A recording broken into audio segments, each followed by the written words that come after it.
Leo Yesu ndivyo ambavyo ametutuma Nyambiti hapa tuweze kukwambia wewe mama ambaye tabia yako ni ya umbea. Yesu ametutuma mahali hapa tuweze kukwambia wewe baba ambaye tabia yako ni ya ulevi. Yesu ametutuma mahali hapa tuweze kukwambia wewe kijana ambaye unapiga sana masturbation.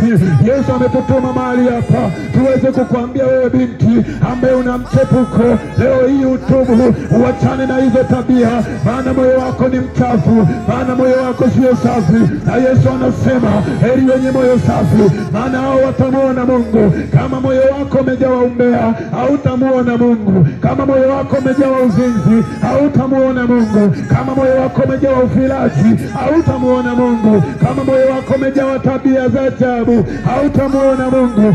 Yesu anasema heri wenye moyo safi, maana hao ndio watakaomuona Mungu. Inakubidi leo hii utengeneze